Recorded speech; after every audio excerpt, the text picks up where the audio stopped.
Good afternoon. I see Junior. Good day. You have moved positions.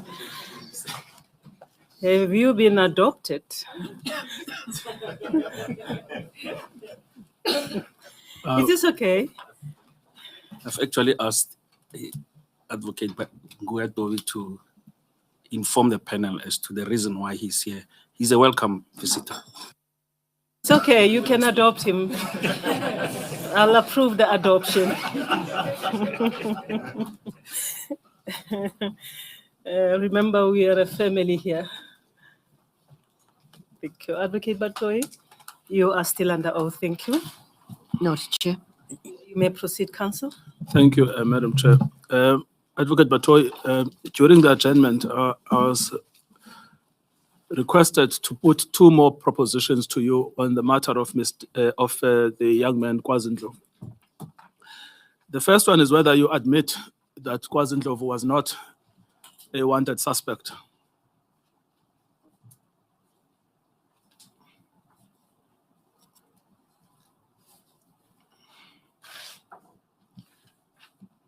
All I can say is the evidence certainly seems to indicate that he was not a wanted suspect.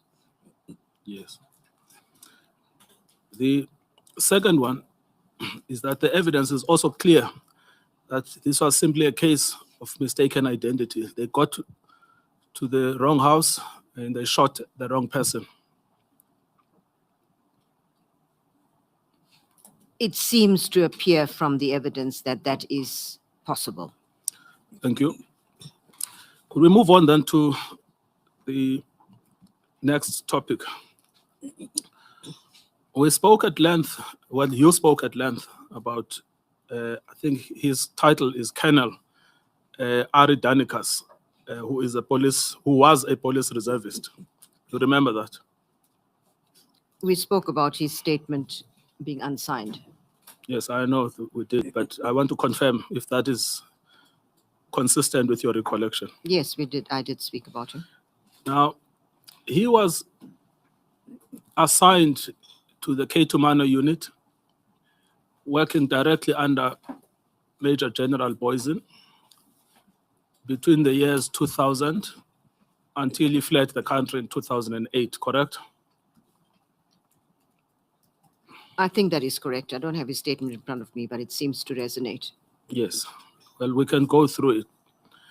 Now, according to him, he left this country because he was terrified that he would be killed by the members of the K2 team, correct? I can't recall that. Yes, all right. But you can't say yes or no. I can't say yes or no. Yes, thank you very much. Could I ask you to go to file 2 at page 515?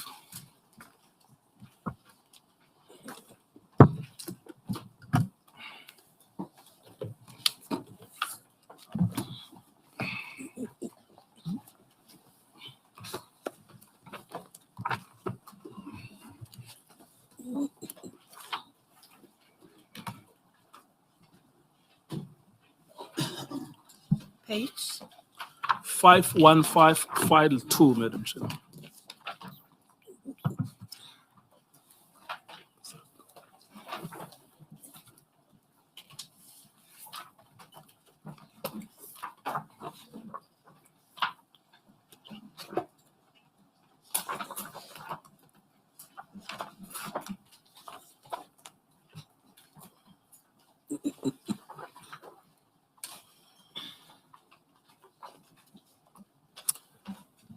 Now, that is an email written for your personal attention, addressed to Ms.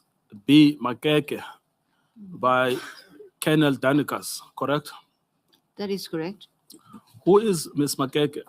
She is the head of communications in the NPA. Yes. Did she bring this letter to your attention? I don't recall seeing this letter. But if a letter is addressed for your attention, I see that. would there be any reason why the head of communications?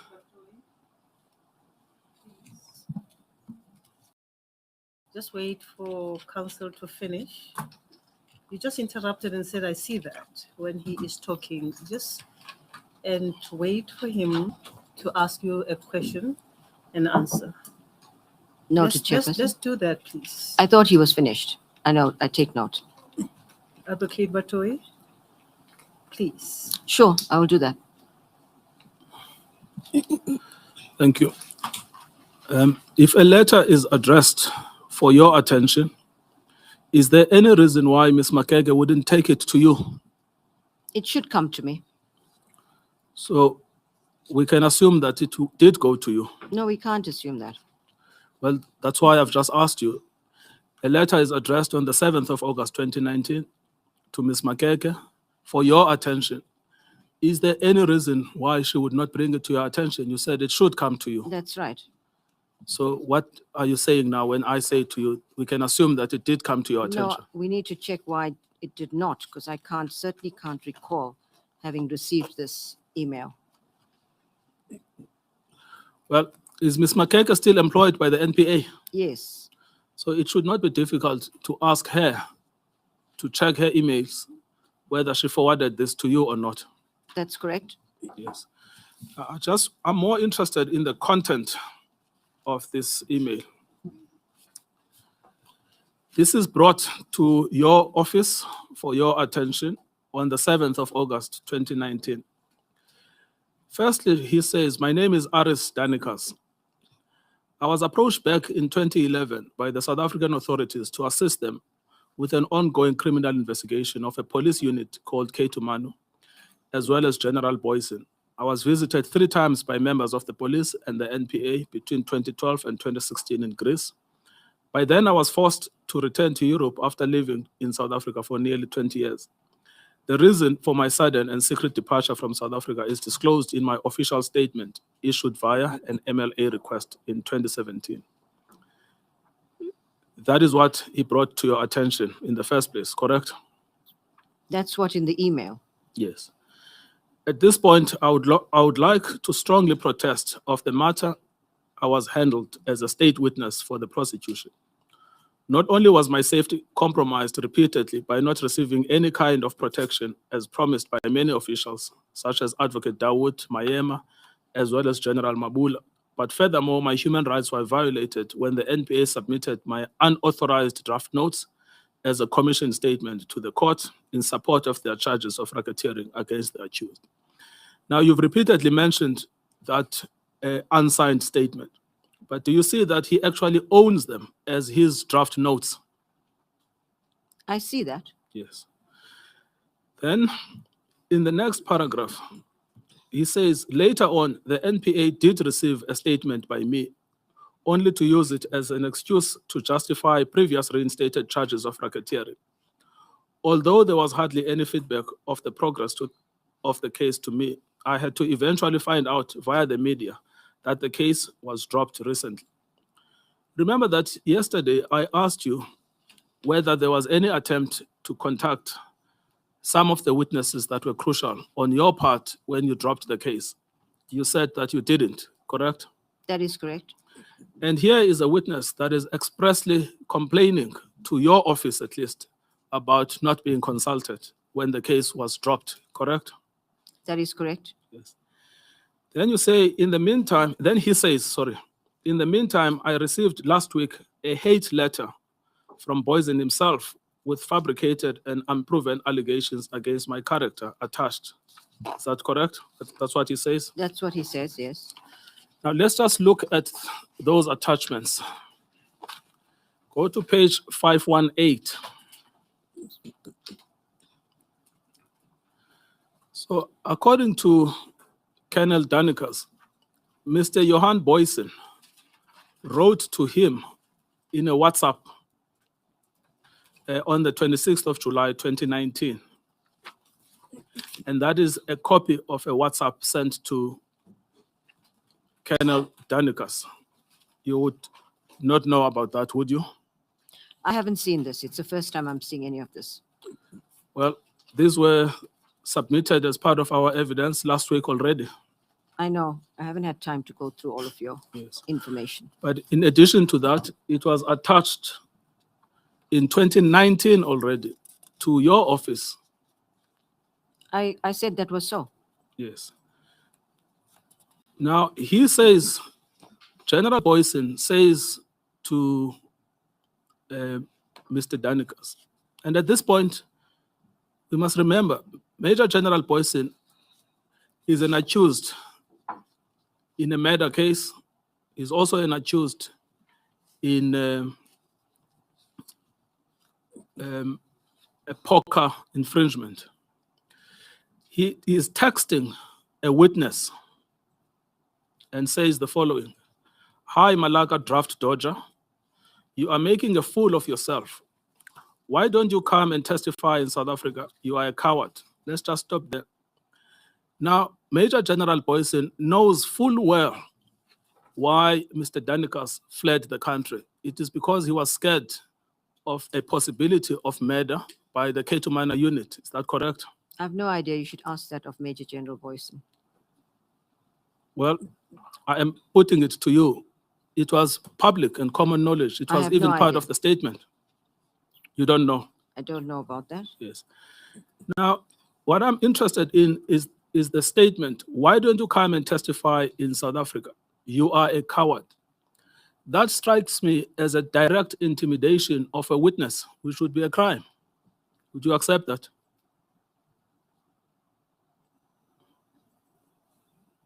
I don't know. You don't know. No, I don't know. I really don't know whether it would amount to intimidation. The words, where a witness has fled the country because he is afraid of you, you say to them, come and testify, you are a coward. Don't you regard that to be intimidation? I'm not sure. We'll have to look at all the whole context before we decide it is. So you are not I prepared beg to... your pardon. What context do you have in mind? Chairperson, if there must be, the matter must be investigated and we must get all the evidence before we can make a decision. I can't, on the basis of one statement, say that this is intimidation, Chairperson.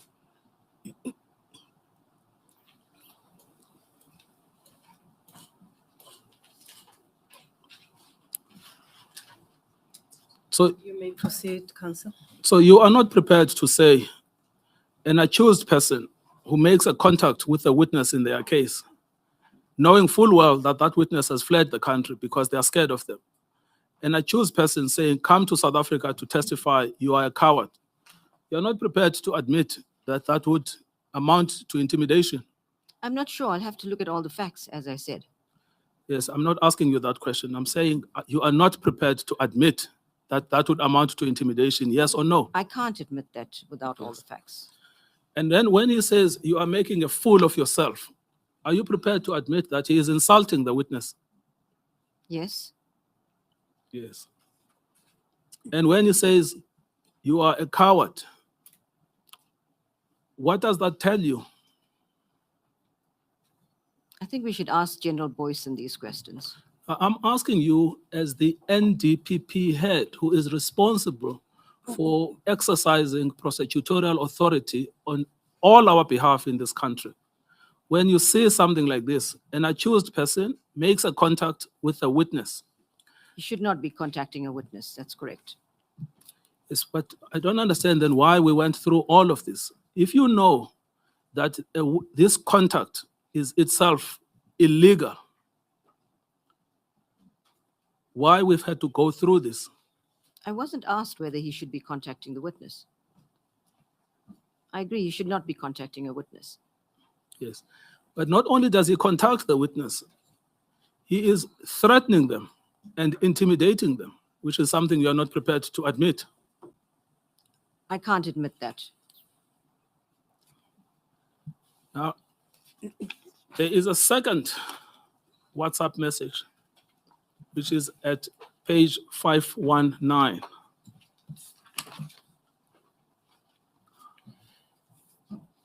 Where Major General Boyson sends another WhatsApp to Mr. Danikas. And he says, you tried your luck with my juvenile daughter when we were in France. And then he says, I told you then. Sorry, Counsel. Is this not a continuation of that WhatsApp? Because this was Yes, 26 sorry. July. No, sorry, Madam Chair. 36, Yeah, and there appears to be, yeah. it could be a No, continuation. it is. It is. Actually, to show that it is a continuation, look at the time on your left at Yes. 5:18. Yes. Thank you for the correction, Madam Chair. So that same message continues at 5:19, and it says, "You tried your luck with my juvenile daughter when we were in France." And then look at the words that come thereafter. "I told you then that I will F you up."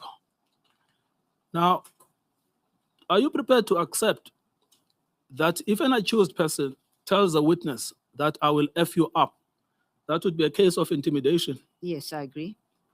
Yes. Now, if you then go further down, 1, 2, 3, 4, to the statement that starts with, "It is a pity."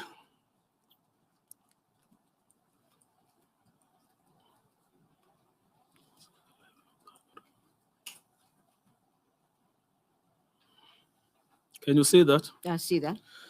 Now, he again says to the witness, "It is a pity you did a bad job when you cut your wrists when your girlfriend dumped you." Now, cutting your wrists is associated with suicide, correct? That's correct. When he says, "It is a pity you did a bad job," what he is telling the witness is that you should have killed yourself. I agree. Yes. Now, again, you have a witness. You have a witness being told by an accused that he should have killed himself. That seems to be an extreme case of witness intimidation and witness tampering. It appears to be so, I agree. Yes. Now, that is done by the person of very, very high office. He's a major general in the police and held the provincial commander of serious and violent crime in KwaZulu-Natal. He must know that what he is doing is illegal, correct? He should know that. Yes. But moreover, it is brought to the attention of the NPA. We see absolutely no action being taken against Major General Boysen for witness tampering, witness intimidation, witness threatening, witness insulting. Correct? I've not seen this letter, and it's correct. It appears that there was no action taken. I mean, this email. Yes. Can you explain what would be the motive, if you can speculate, if you don't want to fine? Why would it be in the interest of Major General Boysen to tamper with a witness? I think you should ask him that. Yes. Indeed, I am told that you intend calling him, or the NPA intends calling him as a witness. I don't know that the evidence leader decides on who to call. Yes, but I thought you repeatedly told us that there were witnesses that were coming, which you did not name. Is he one of them? I think the evidence leader will confirm whether he is or not. I don't know. No, to your knowledge, you said you don't know. I don't know. Yes. It's his decision. Well, did you consult with him before these hearings? No, I haven't. Yes.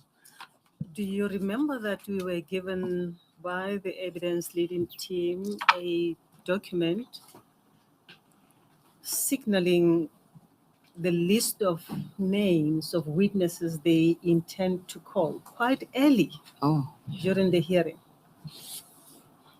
And Major General Boysen was on that list. Okay. So I assume then he will be called, Chairperson. I beg your pardon? I assume then he will be called. I'm asking you a question. Do you remember, if you do, that we were given a list, a witness list, quite early during this inquiry, where the evidence leading team gave us a list of names of witnesses they said they intended to call, and Major General Boysen was on that list? I don't recall, Chairperson, if I've seen that, but I do recall some conversation about sharing list of witnesses. That's better. Thank you. Just a follow-up. Did you participate in the exercise of assisting the evidence leaders to identify witnesses that will be called? We had some excuse me. We had some conversations around witnesses that can be considered, but always making it clear, and the evidence leader himself making clear that he will decide who to call. Is General Boyson one of the witnesses that were proposed to be considered by the evidence leaders? His name must have come up as one of the potential witnesses, I'm sure. From the NPA? Yes. Thank you. Yes. Now, Advocate Batohi, we are still on this topic where an accused contacts a witness, which you say is illegal. Not only do they contact the witness, they threaten to F them up. And then they tell them that they should have killed themselves. That witness comes to the NPA, particularly to your office through Ms. Makeke, and reports it. And no steps are taken against Major General Boyson, who is a very senior figure in the police. Now, that conduct on the part of the NPA, is that normal? Is that acceptable? It's not acceptable that this matter was not brought to my attention or dealt with. Well, now you have changed your version that this matter was not brought to your attention. Initially, you said you were not sure if it was brought to your attention or not. Well, when I read the WhatsApp, I don't recall at all seeing something like this. And then I realized it couldn't have been brought to my attention because I've definitely not seen a WhatsApp like this. Yes. No, we are in a fact-finding process, and it is open to this inquiry to make sure that all relevant information for this purpose should be gathered and be brought to our attention. Now that you mentioned that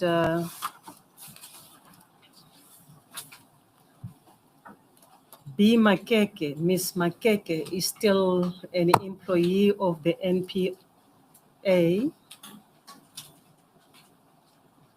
shouldn't she be brought here? Either at the instance of the evidence leading team. If not, it may be at our instance.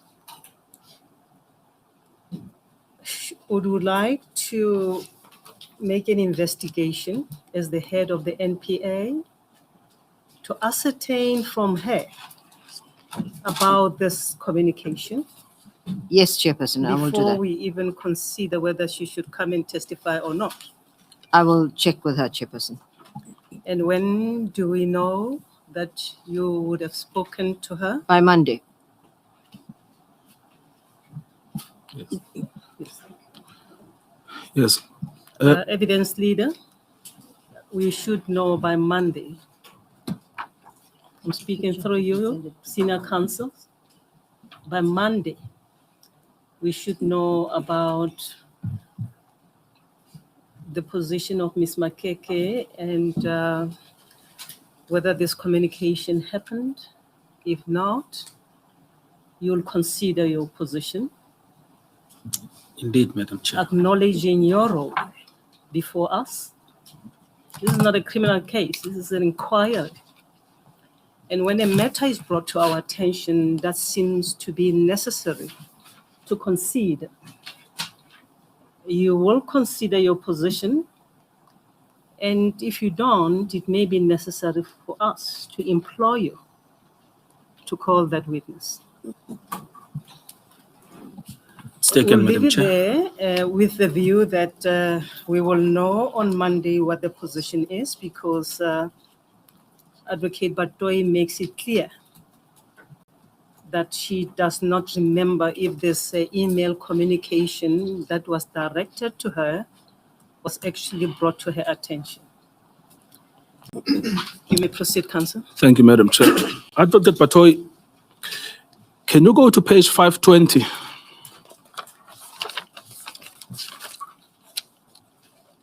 Now, that is a response from the acting Deputy National Director of Public Prosecutions. It looks like it's Advocate S. Mzinyati, although it has been PP signed on his behalf.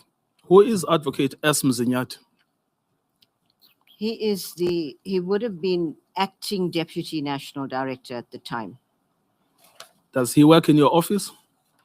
Yes, he does. He's a Deputy National Director in charge of the National Prosecution Service.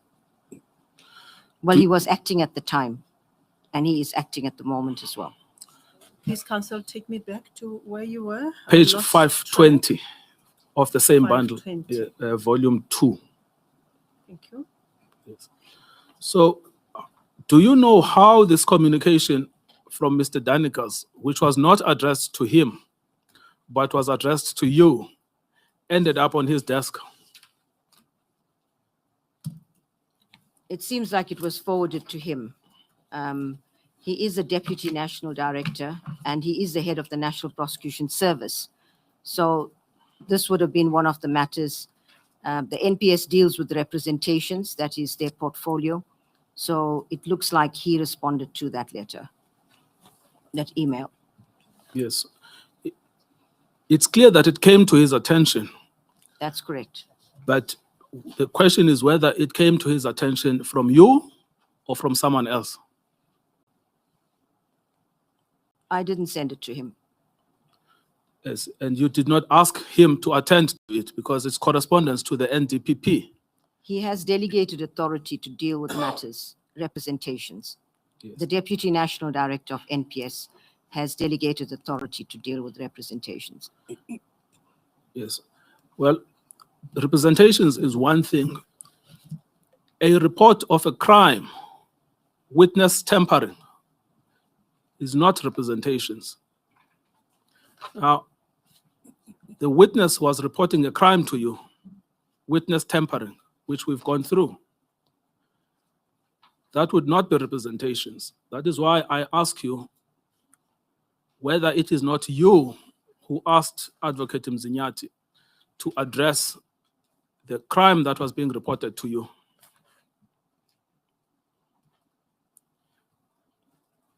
I really can't recall sending this to him. I can't recall having received this email or sending it to him. Now, when you actually look at the content of what he says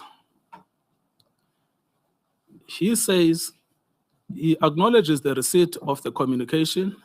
It says dated 8 August, but when you actually look at 515, it's 7th of August. But maybe very little turns on that. But then he says it has been forwarded to the Acting Director of Public Prosecutions of KwaZulu-Natal for her further attention. Was the Acting Director also at that stage Miss Elaine Harrison? Yes, that's correct. Yes.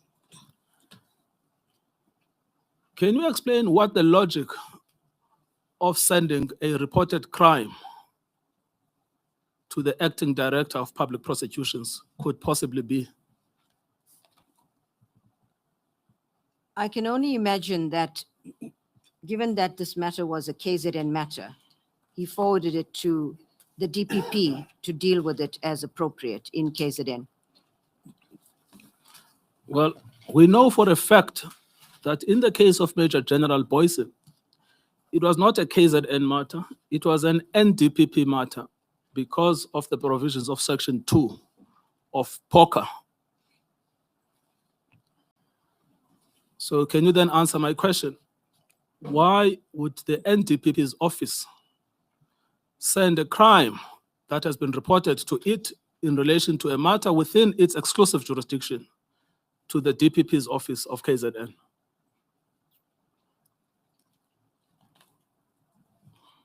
I can only imagine and repeat what I said, and that is why Advocate Mzinyati saw fit to send it to the DPP KZN. Yes, but given that it was a KZN matter. we know, Advocate Batohi, that racketeering is not a KZN matter. It is an NDPP matter. And that is why this answer you've given simply misses the point. There is a witness in a racketeering case who has been intimidated and threatened by an accused. He reports that crime to you via Ms. Makeke. No one does anything, it's forwarded to KZN. Why is that so? I can only give you the answer that I did. That was what Advocate Mzinyati thought ought to be done in the circumstances. Then the letter goes further. It says, you are requested to direct any further correspondence regarding this matter to the aforesaid acting director. The contact persons at the said office are Ms. Ashika Sechuran and Notando Mbisi, and their contact details are as follows. It seems that your office is washing its hands over this reported crime. Correct? I think Advocate Mzinyati did what he thought was appropriate and forwarded to the DPP for appropriate action. Well, I'm putting the question again, that your office washed its hands of the crime that was reported by a witness allegedly committed by Major General Boyson in relation to a matter that was exclusively within the NDPP's office. I can't agree with that because Advocate Mzinyati forwarded it to the DPP KZN for further action. Yes, but the office, your office itself, the NDPP's office, took no action in the matter. Hence, my proposition that they washed their hands over a matter where they had exclusive jurisdiction. That's not correct. The action that he took was to forward it to the KZN DPP. And you endorse that action. Well, it should have been brought to my attention given the high-profile nature of this matter. You're not answering. You endorse the action of not dealing with the matter at the NDPP level. As I said, given the high-profile nature of this matter, it should have been brought to my attention. But Advocate Mzinyati thought it best to forward it to the DPP KZN. So you don't endorse that action? I endorse it to the extent that he thought it was appropriate. Yes, but that is what I'm putting to you. Was it appropriate or not? Well, I've answered that. I said he ought to have brought it to my attention as well.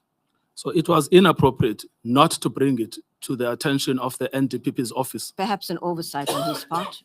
Sorry? Perhaps an oversight on his part. This is what I don't understand. You were talking yesterday about justice for the victims. Here is a witness who says, I am reporting to you, I'm a whistleblower. I'm reporting to you that the person I am blowing the whistle against is intimidating me. There is no response to that at all. Justice for victims is extremely important and one of our strategic initiatives in the NPA. It takes a high priority in terms of our work. Victims are our customers that we serve. In this case, as I said, it appears to have been, given the high-profile nature of this matter, Advocate Mzinyati ought to have forwarded this to me as well as send it to the KZN DPP. Why he didn't, I'm not sure, but he, as I said, he thought this was appropriate action to send it to the DPP in KZN to deal with the matter in the province. Then the province itself responds to Mr. Danikas at page 521.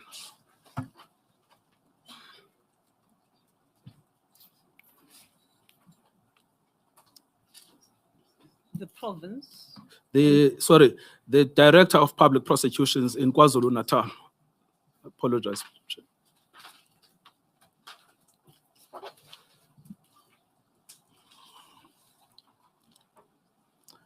And this is what they say.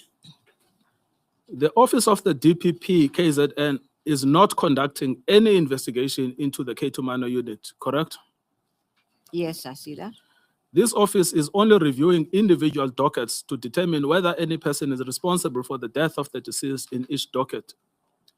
If you have any evidence of crimes committed, you are advised to liaise with the South African Police Service, who will no doubt investigate the same. There are several issues that arise here. The first one is that the crime that was reported against Major General Boysen has again not been responded to here. Correct?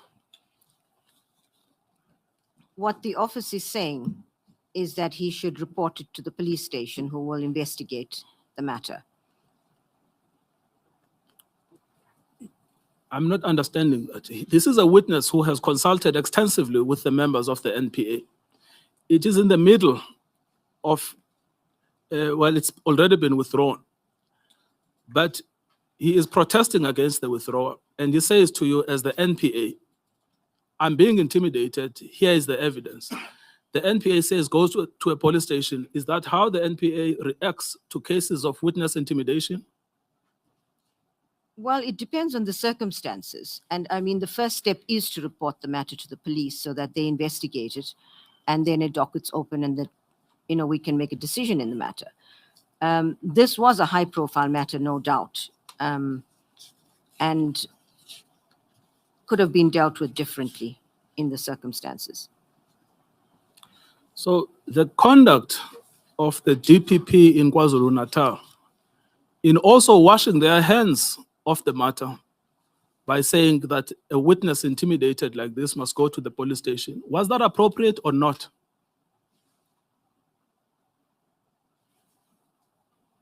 I think it is in instances where there's a complaint of any crime. The first step is to go to the police station, as I said. So I can't say it's inappropriate. But as I said, given the high-profile nature of this matter, perhaps it could have been dealt with differently. Yes. Now, as matters stand, that issue of the conduct of Major General Boysen in intimidating a witness, threatening to F them up, has never been inquired into by the NPA. Correct? That's correct. Yes. Now, let's go back then to some additional points that are made by Colonel Danikas. If you go back to page 515.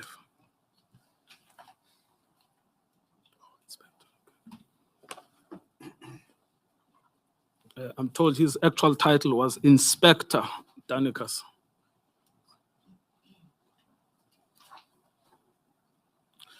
Now, in the last paragraph of page 515, Inspector Danikas says, I would like to point out that I have witnessed specific crimes being committed by members of the Cato Minor Unit and General Boysen himself, dated up to 2008. I have provided a detailed statement and supporting evidence of such crimes committed by the accused. Now, this is not a case anymore of a witness consulting with the police. He is telling you directly, at least according to him, because he's writing to you, that I am here, I'm a witness, I've seen Major General Boysen committing crimes. I've also got supporting evidence. And that is brought at least to the attention of Advocate Mzinyati. And that, again, is not addressed.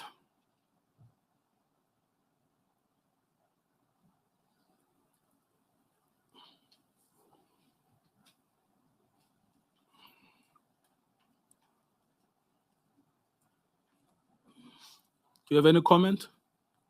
I don't have any comment, but clearly he's referring to a witness statement that he had made previously with regard to the racketeering matter. Yes. Yes, but there is something more, Advocate Batohi. He is saying, in case there were any doubts, here I am. I'm a witness, I'm available, I would assist the NPA. In that context, no action is taken because we know for sure that this did come to the attention of Advocate Mzinyati.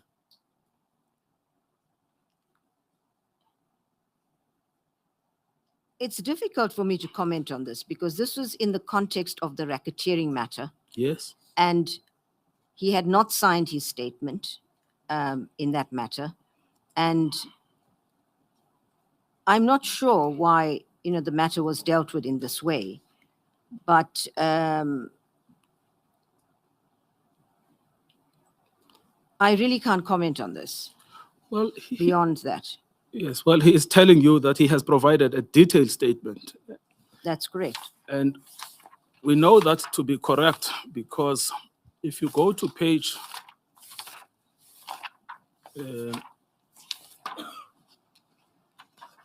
497 to 514,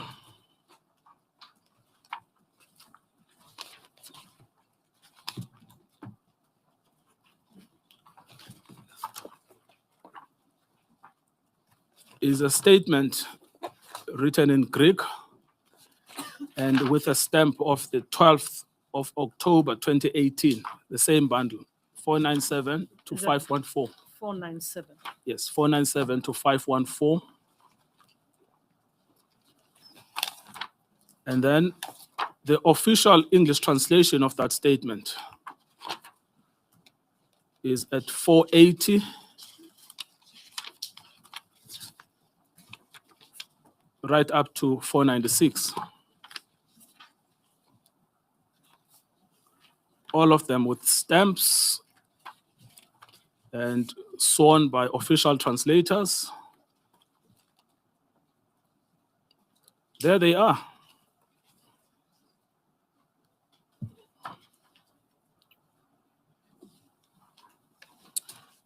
And we got this from Inspector Danikas himself, who was also shocked at listening to your evidence. Beg your pardon. Will this 482 official translation be the same or similar to what we find at 454? Yes, there are, Madam Chair, there are, yes, so that was the first one. The substance of it is the same. In other words, the narration of the events, but it's not word to word. Yeah. Yes. Thank you. In fact, there are three, now that you're on that question. So there's 454 up until 457. And then there is another slightly improved version, 458 up until 472.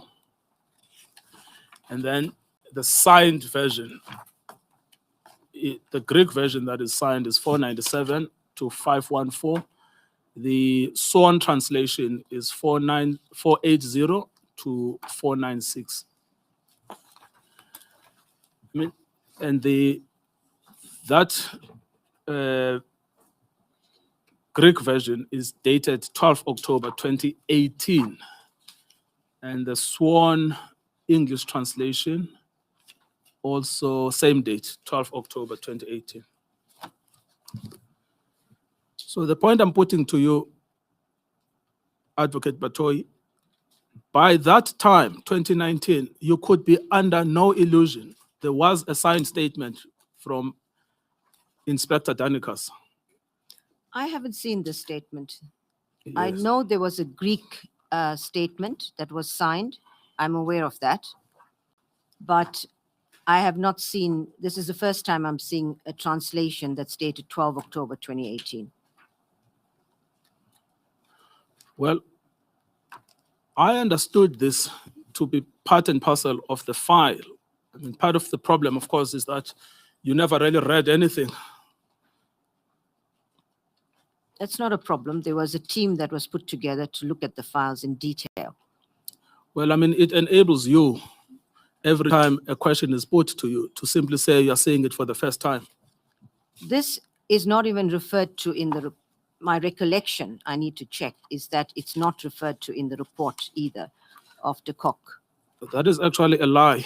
It is referred to in the report of the court. What they claim incorrectly is that Mr. Danika's signature was superimposed.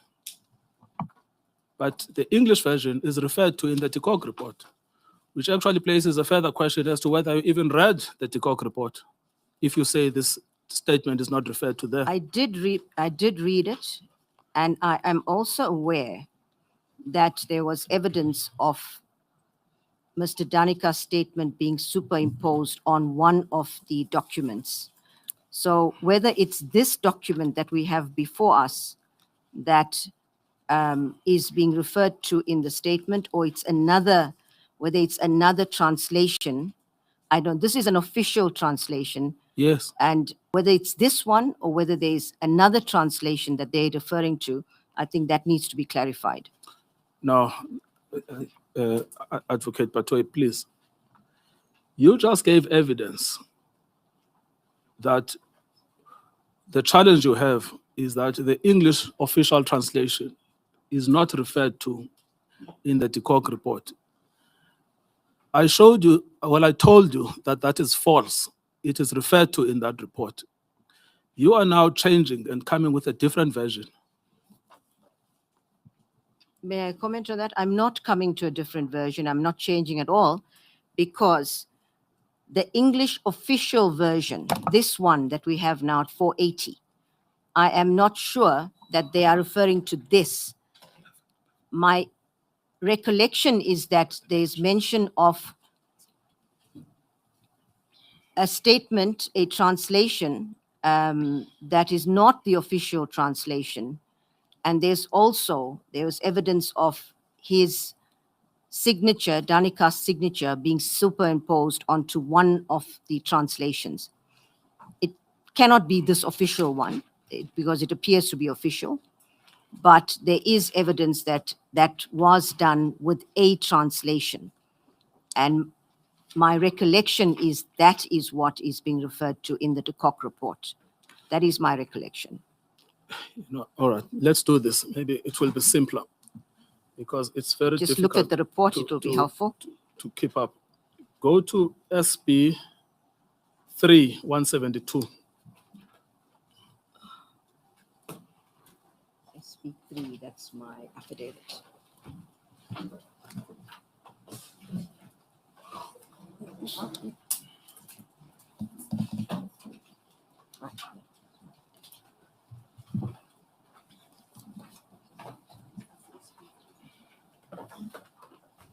Is it this one? It's my affidavit. It says affidavit. No, not the legal opinion. This is the legal opinion. It says affidavit on the side. Oh, it's here. Yeah, sorry. This is legal opinion. SB? SB3, the relevant page is 172. 172.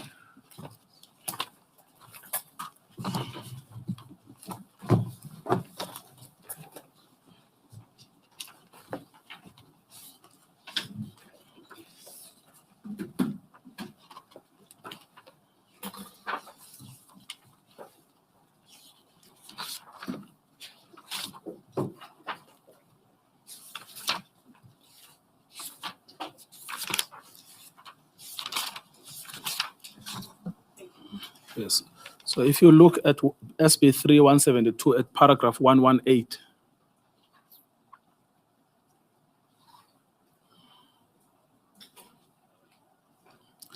this is what is stated in that paragraph.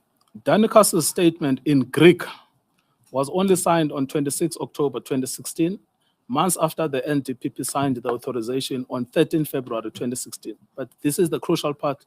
The English translation was made available to the prosecution on 12 October 2018. If you then go back to volume 2, you look at page 496. At the bottom of that page of the English official translation, you see the date 20 October 2018.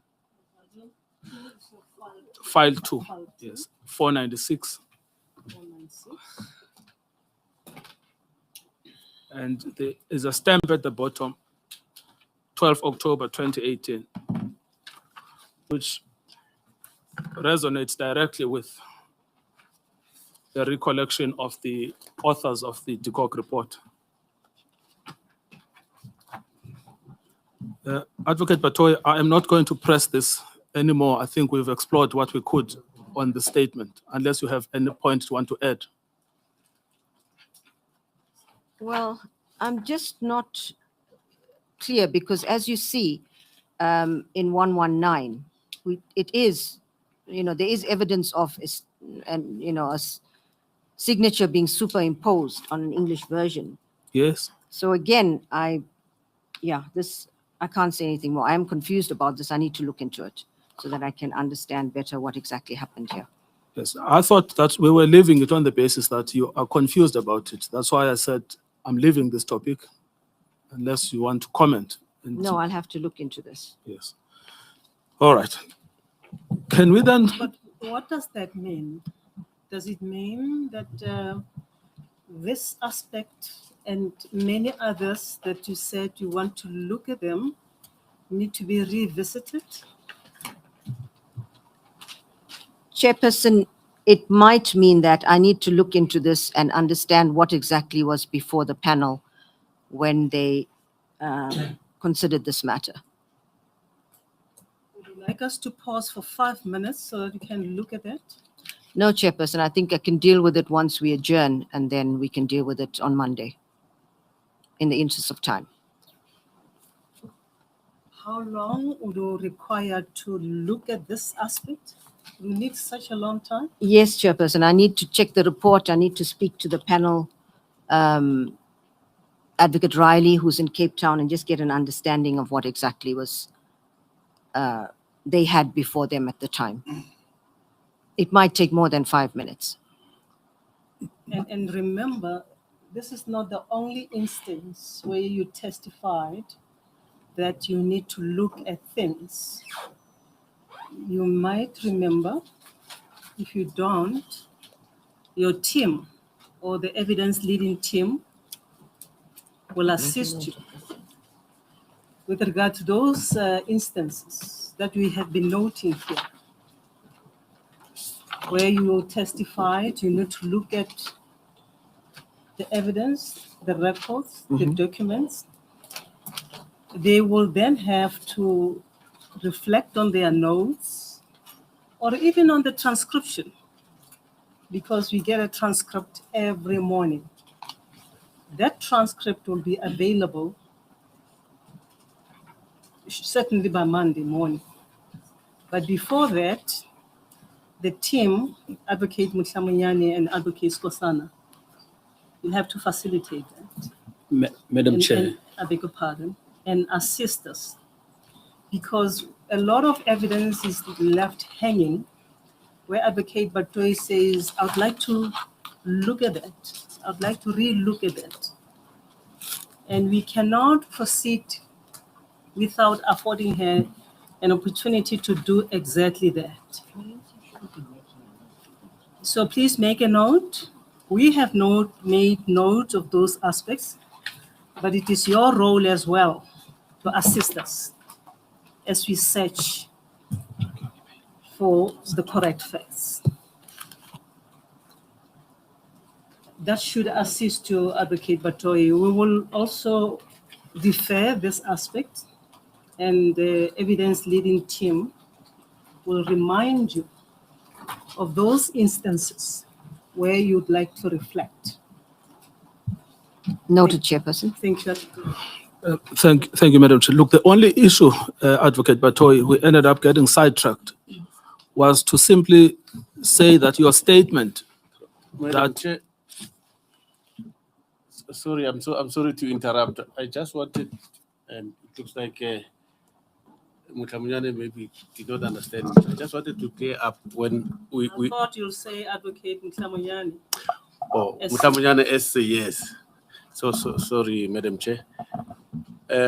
I just wanted, we are more than willing to assist in the respect that the Madam Chair has indicated. I just wanted to clear up the issue of us discussing with Advocate Batohi while she is under cross-examination. We might experience difficulties with that because it's with regard to issues that she is being cross-examined about. So just that to seek clarity in that regard. Any objection, Advocate Ngcukaitobi? Madam Chair, no, we will not accept that Advocate Batohi should consult on these matters at all. I know that she says she wants to consult Mr. Riley. We again will not accept that. She can only do it with our consent.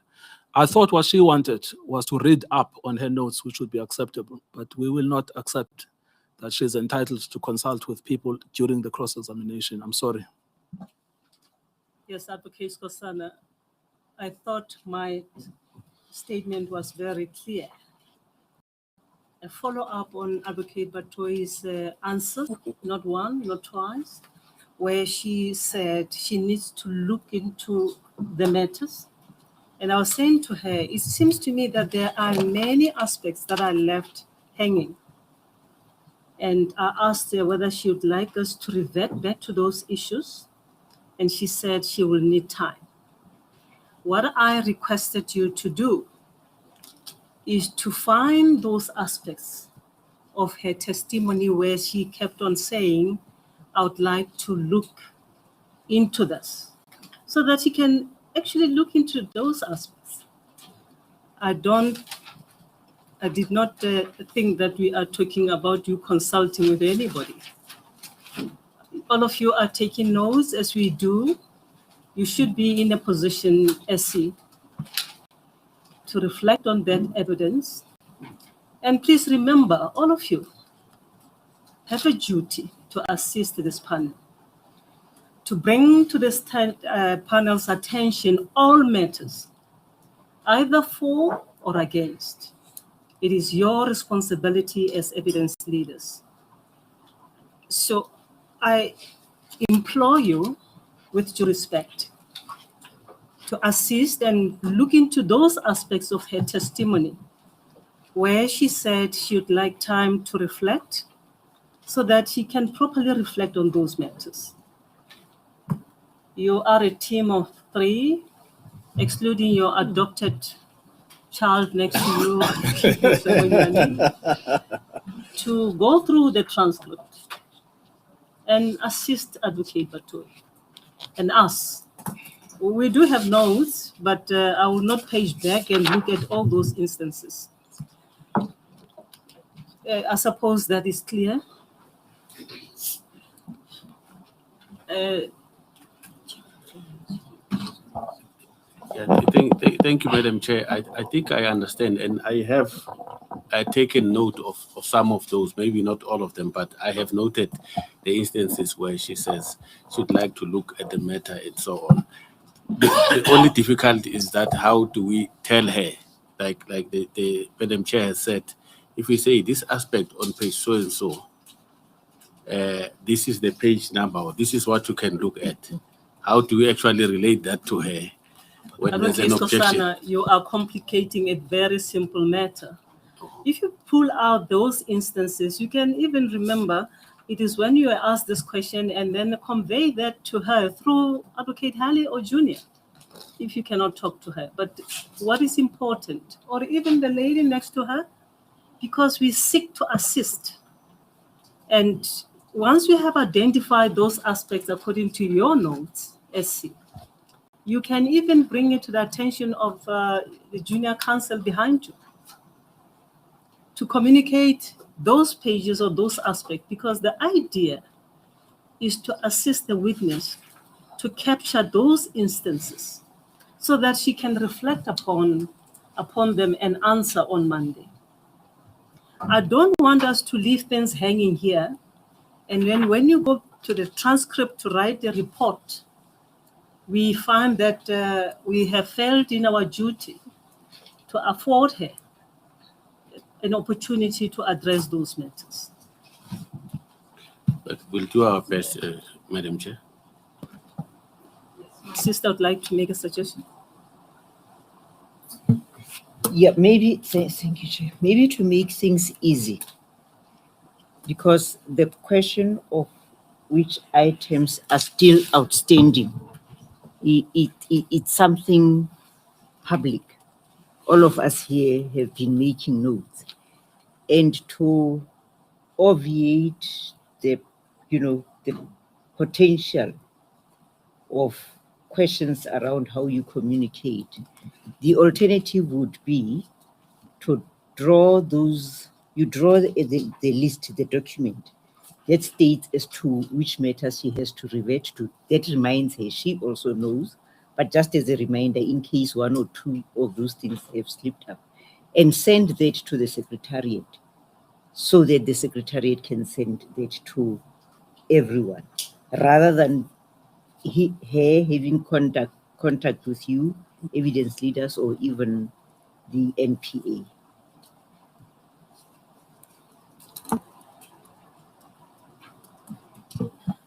Well, senior counsel, you know exactly what you are supposed to do.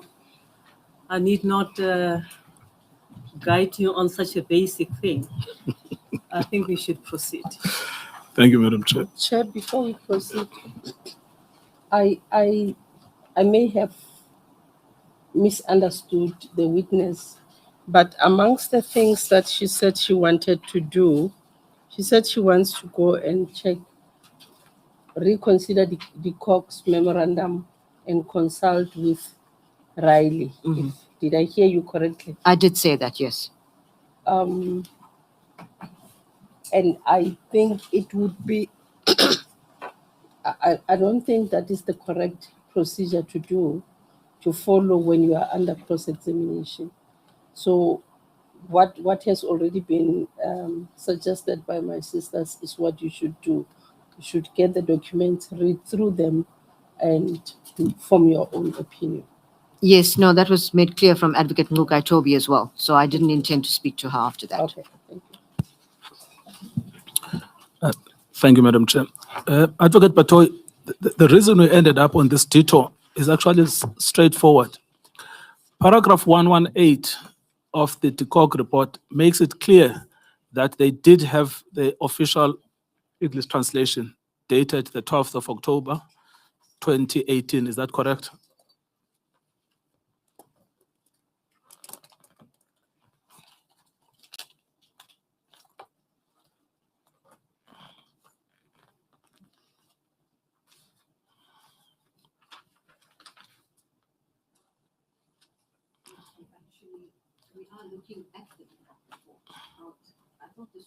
Sorry, I thought this was my affidavit, but SB3.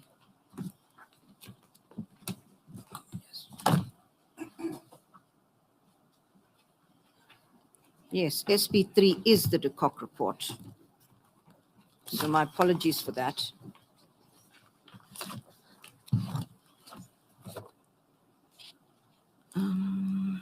I'm saying paragraph 118 of that report Yes, sorry, I'm just is clear that the English translation was given to the prosecutors on the 12th of October, 2018. Yes, was given to the, it doesn't say that they had the English translation. If I could just get back to what paragraph is that? 118. If you bear with me, what page is that? SB3 172. 172.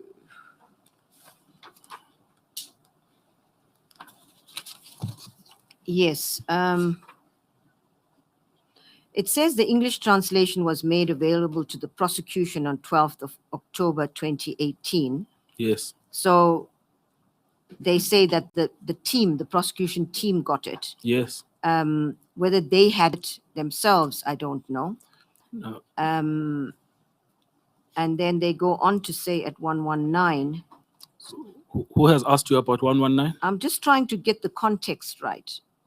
All right. In order to answer your question properly. Well, my question is simple.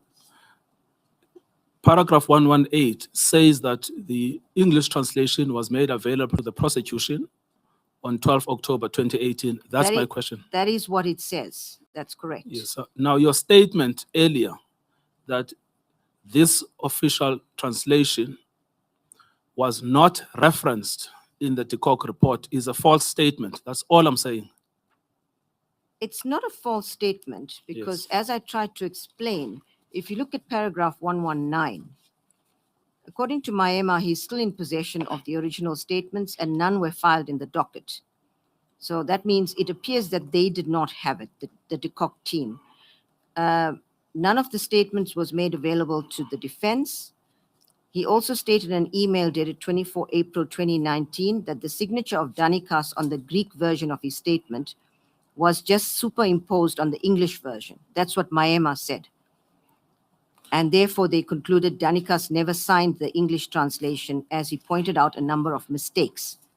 So it's not false. I'm still confused about this because we have what appears to be a signed official version dated 12 of October 2018. But we also have at paragraph 119, the panel saying that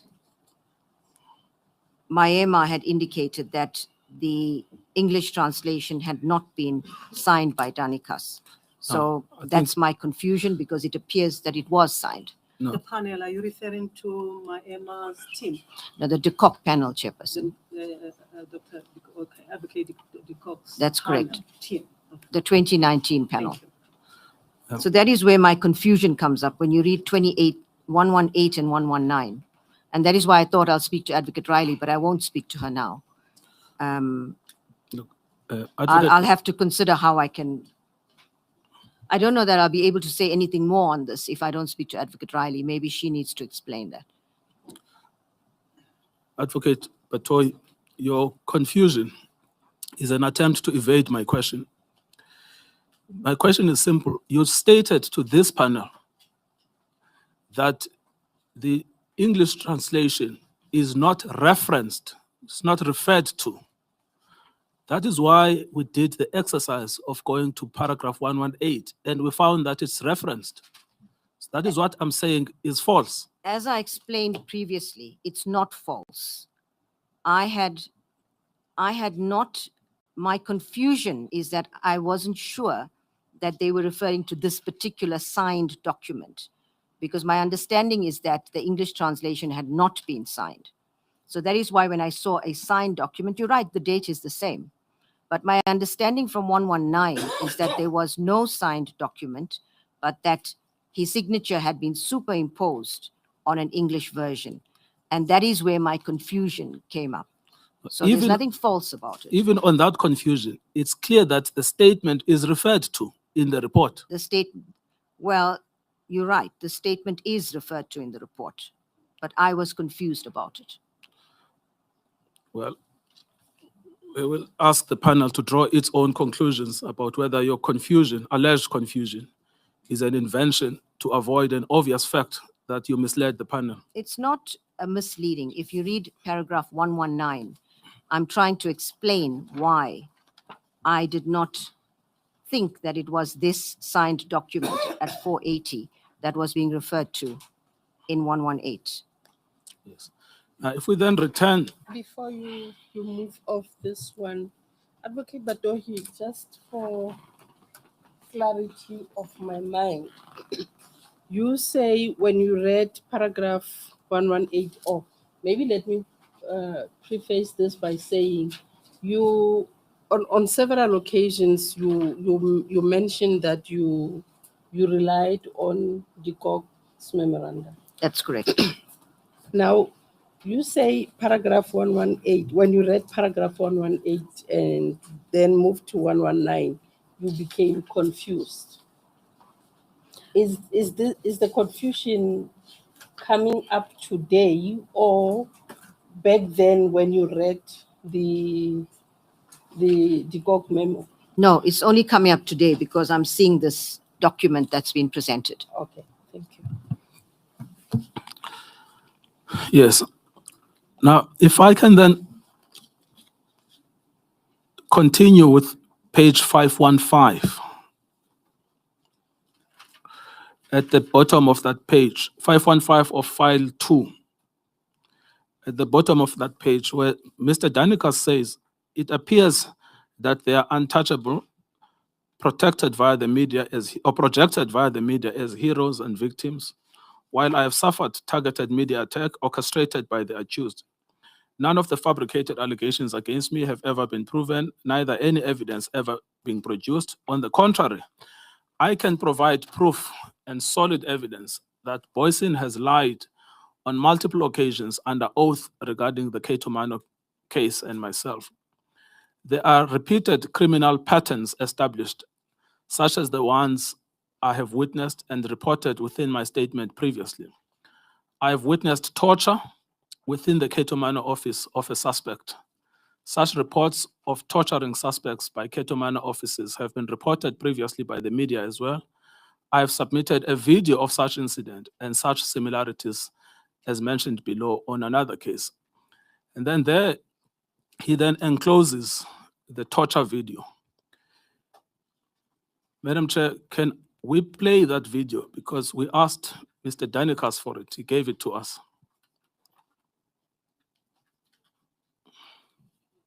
Yes, thank you. Have you made arrangements? Yes, that's why we've asked the junior to come here. And what you will see, according to Mr. Danikas, are 4 men surrounding a man. It's a bit graphic, so I beg for forgiveness.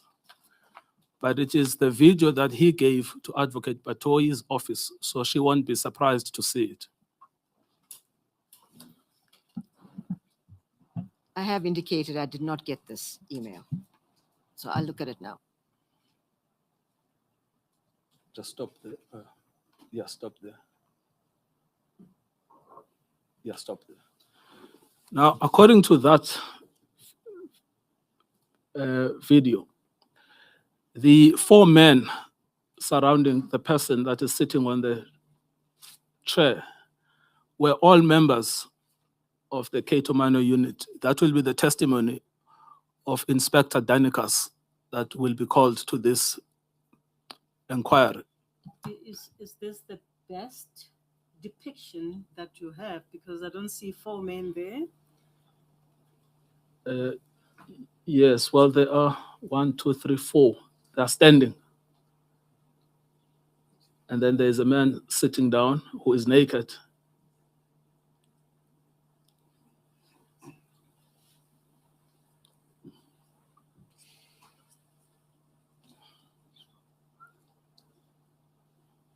Is it possible to minimize it to see the 4 men? I'm not sure about his I'm not sure techno about- skills. I know he's got many other skills, but Is it possible to minimize and just look at the pictures of the 4 men there? I see 2 men. Mouse maybe trying to point. using the mouse. Yes, all right, thank you. Will you do that, please? Please point at the first man. Maybe he can give a description. Yes, so the Yes. gentleman that is wearing, I think it's a green shirt, and that appears to be denim jeans, is one of the men from Cato Mano. Then there is another gentleman with a light-colored shirt who is standing behind the suspect, also is from Cato Mano. Then there are 2 men with black shirts that you will see on the left-hand side of the suspect. Those are also from Cato Mano. Now, sitting on the chair is a suspect who has been undressed, and they've put a plastic bag in his head. The plastic bag is blue in color, and the man is naked.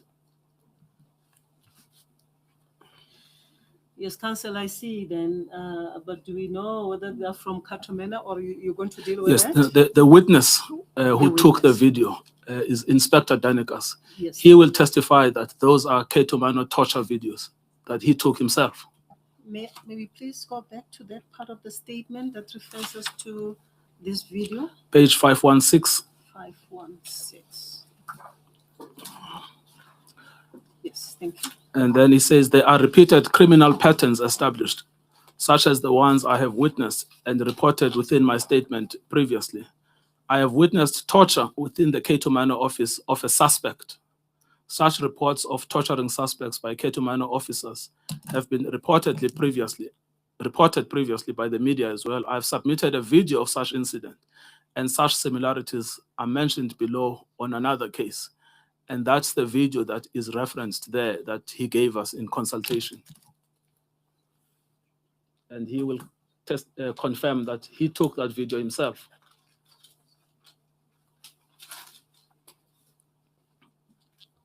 Let's continue, play it to the end.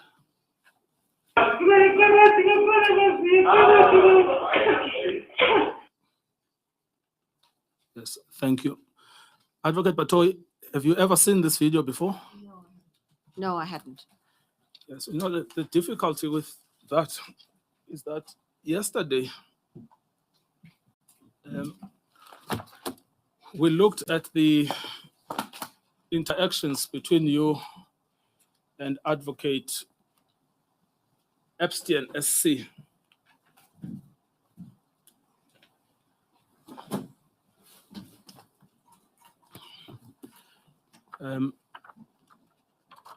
Where if you go back to file 3,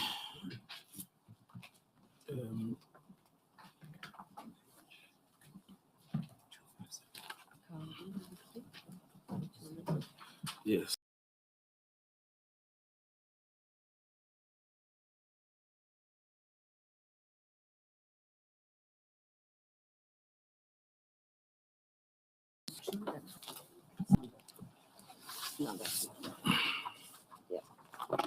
So if you go back to page, to file 3, page 257,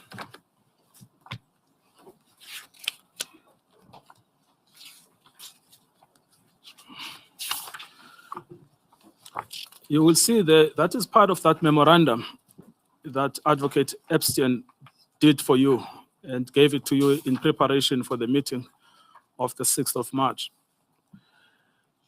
And if you go to page 256 of file 3, sorry, 257. Yes, let's start. The memorandum is at 257. The memo starts at 254, Madam Chair. The memo starts at 254, And the page 257. 257.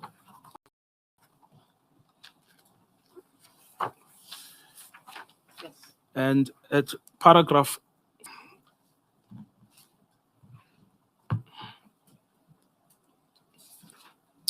your advocates already told you about the existence of these torture videos. It says Danicus supplemented his statement and handed Mayema additional photographs and video clips on flash disks. Do you see that? I do see that. And then when you had the meeting with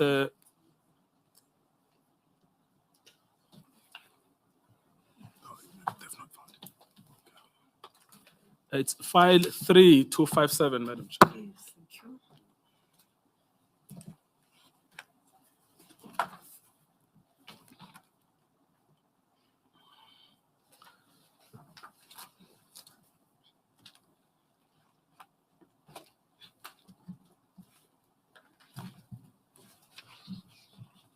Paragraph 4.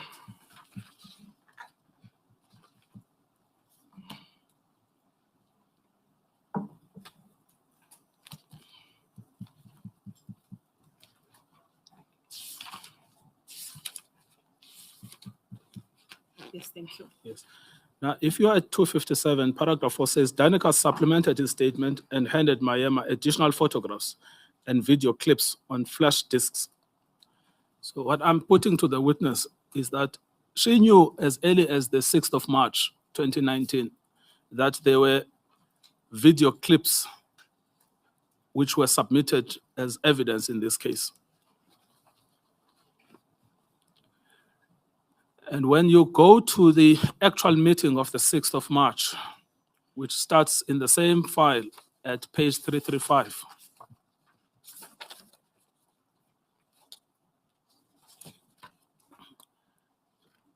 and specifically at page 338,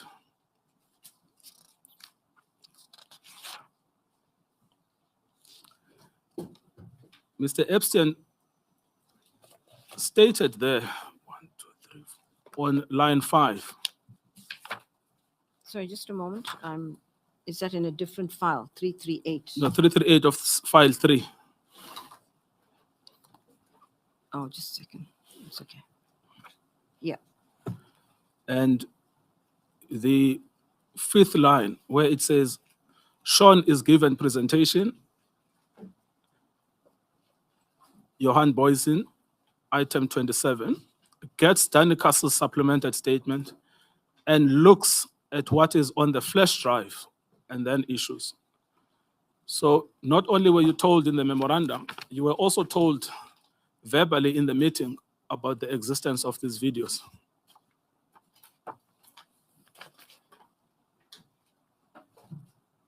And then the witness himself tried to bring them to your attention in this letter at page 515.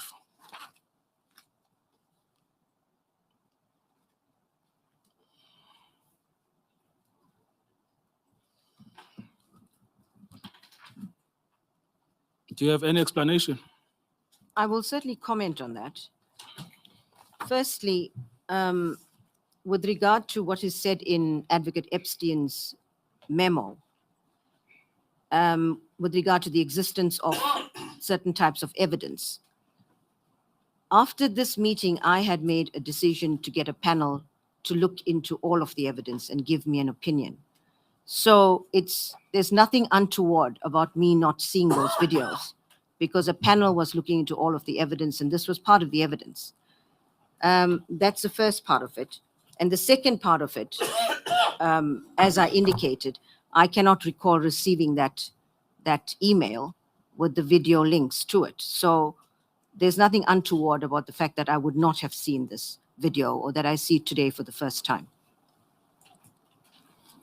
Yes.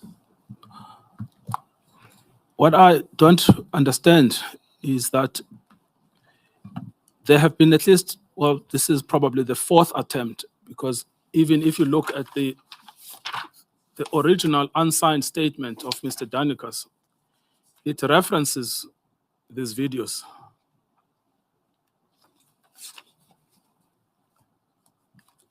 If you go to page 474 of file 2, That one, 474.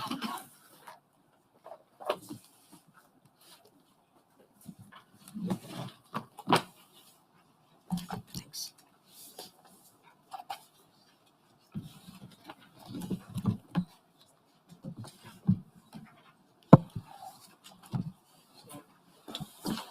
$470. 4. Yes. But the reference to the video clippings is at 474. In the first paragraph, towards the end there, where so if you look at the last line, in 2008, after I left South Africa, I placed clippings of the recordings on YouTube, case number 297/02/04.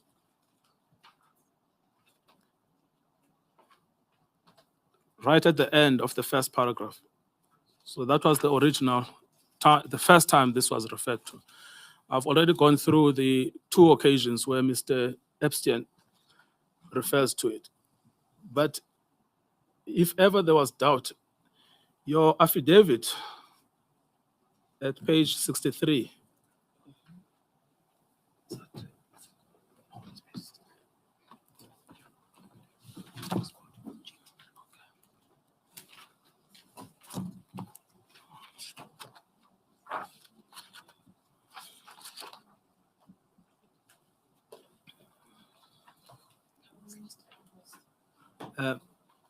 I don't know where I lost you, Madam. The relevant page and the paragraph that you referred to. Oh, it was volume 2, sorry, file 2, page 476. 476. Yes, the first paragraph, the second last line, which starts with in 2008. Okay, thank you. Yes, thank you. Then I had moved from that to say even the witness's own affidavit shows familiarity with the fact of this evidence existing. And I was bringing the witness's attention to page 63 of her affidavit, where she quotes Advocate Jiba.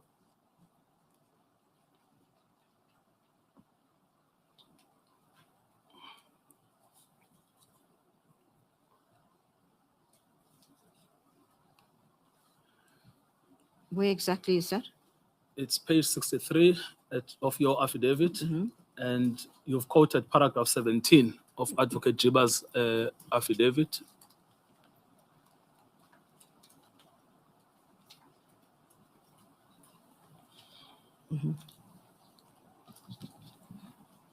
Where the sentence says, additionally, Mr. Danikas has revealed some of the information that he has provided.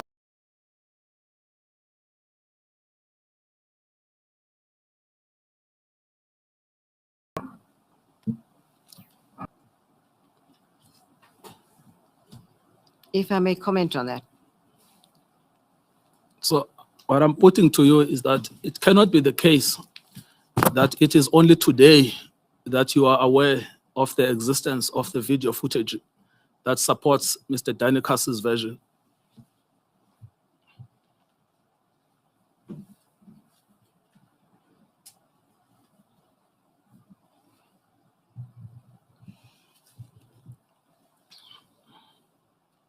My understanding is that what I said is that I had not viewed this video.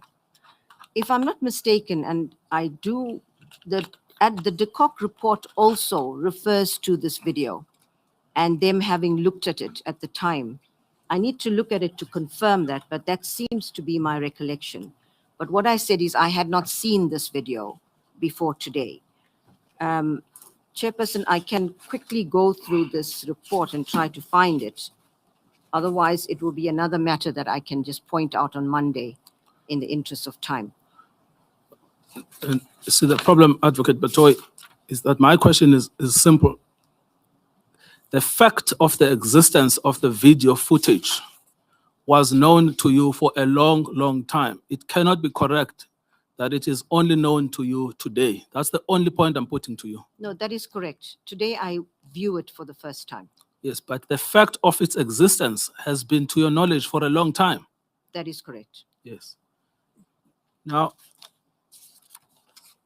Inspector Danikas continues at 516, and he says, I have witnessed human rights violations, inhuman and cruel treatment. Sorry, where are we now? Page 516 of file 2.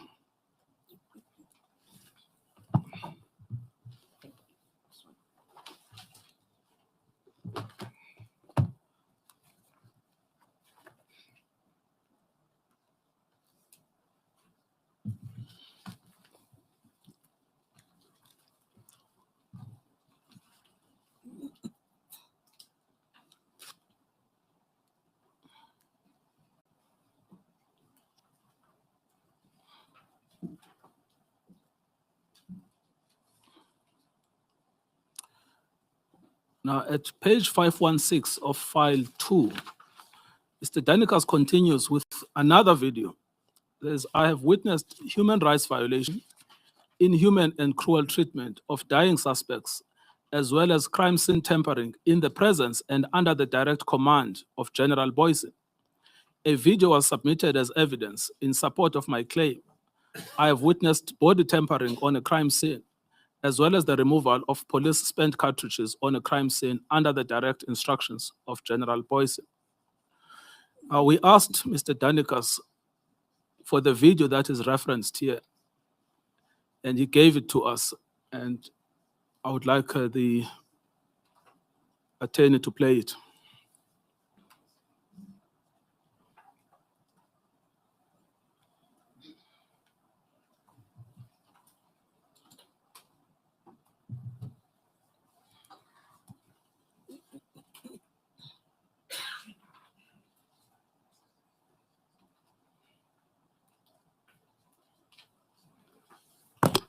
So, Madam Chair, before to know what we are watching, according to Mr. Danikas, this was a scene where an alleged suspect had just been shot, and it was before he died. And the two people you will see is Mr. Boysen himself and another person called Miss Sonekas, who was a police officer.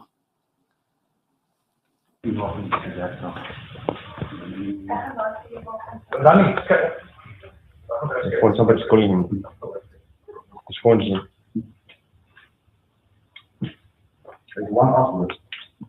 I don't think it's laid out. Cara, man.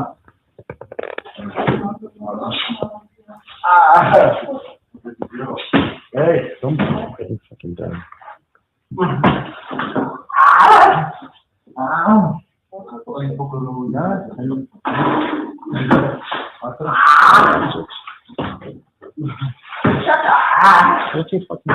Just stop. The person whose feet are kicking in the air is the alleged suspect who had just been shot.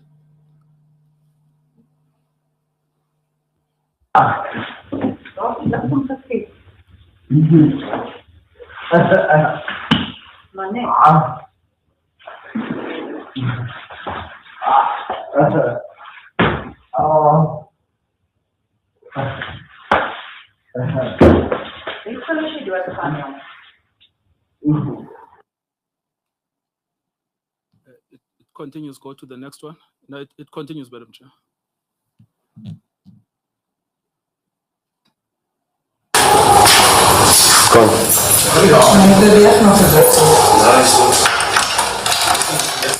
Posso que eu vou casar, because it's got some early.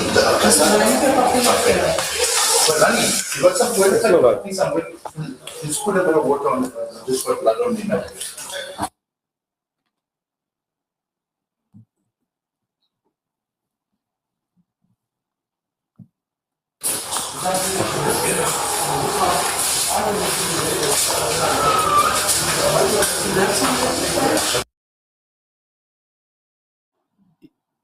What the witness will testify and say is that before that alleged suspect could die, he repeatedly asked General Boyson to call for medical assistance. General Boyson refused.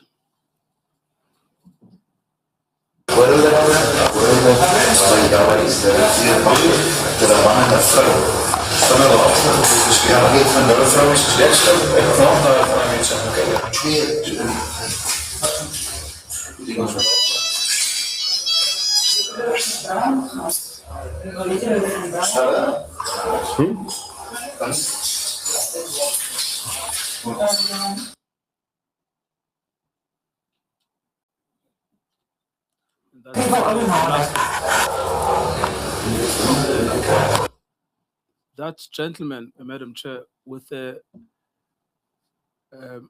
black shirt and white pants is General Boyson.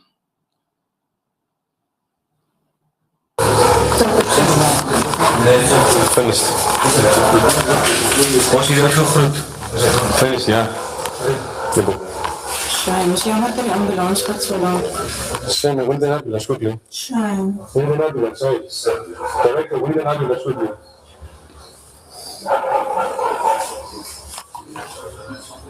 My dog is stressing something now. I think it's another. So after the death of the suspect, only then did General Boyson call for the ambulance. Now, this narrative, Madam Chair, is all contained. Sorry, before you move on, there was a female voice. Who is that female? I'm going Do to you tell you now. If you go to page 491 of file 2,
and killed in the car, and the other was injured alive.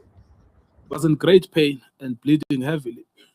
Major General Boyson said to me that they would call the ambulance and the Independent Complaints Directorate only if the second suspect died. So everyone waited around the second suspect to succumb to his wounds. I was able to use a video camera to record the crime scene in the presence of Major General Boyson and the rest of the officers involved in the shootout. I was always allowed to record crime scenes for the unit, and later it became clear that this is how journalists were bribed by giving them my own photos as exclusive publications in exchange for favorable stories. But I came to the conclusion that they wanted the films for their own private collection as well.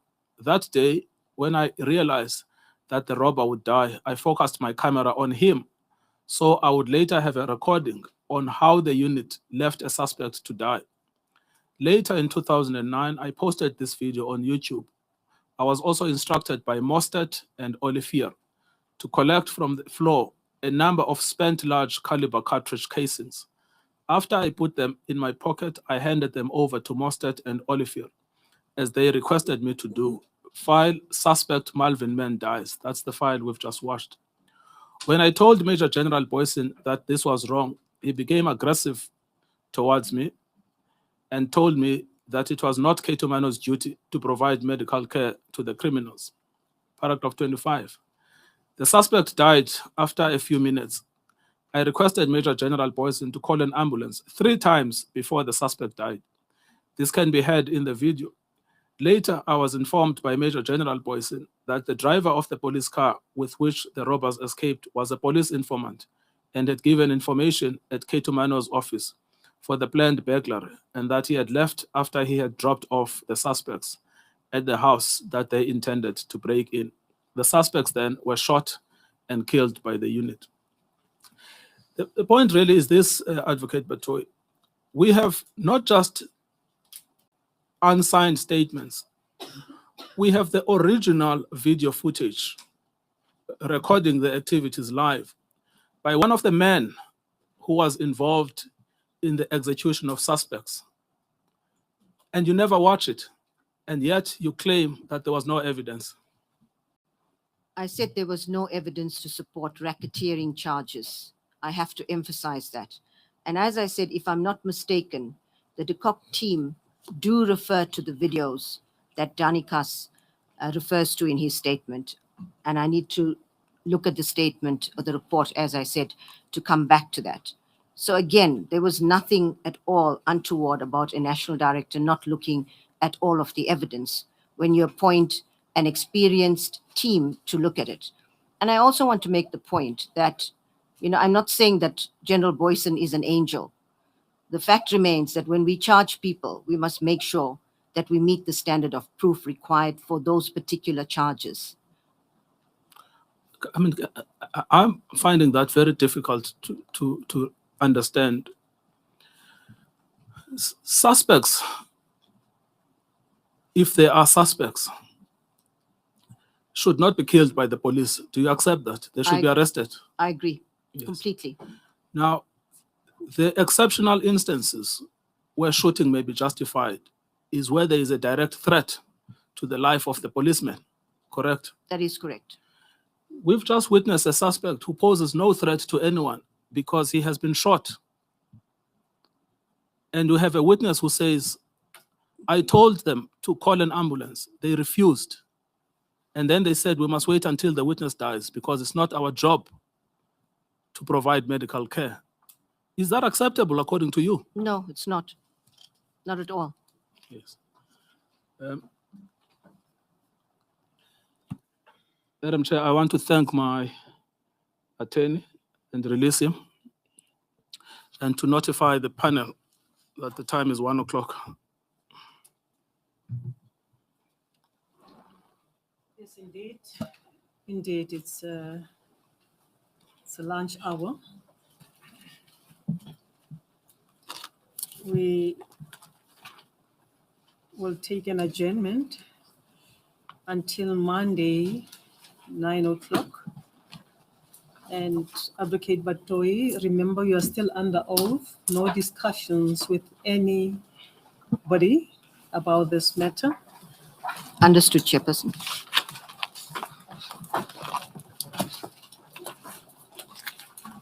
We adjourn, and please remember to identify those aspects in respect of which Advocate Batohi needs to reflect so that she can finalize her testimony, at least in regard to those aspects when we reconvene on Monday. Noted, Chairperson. We will adjourn. Thank you.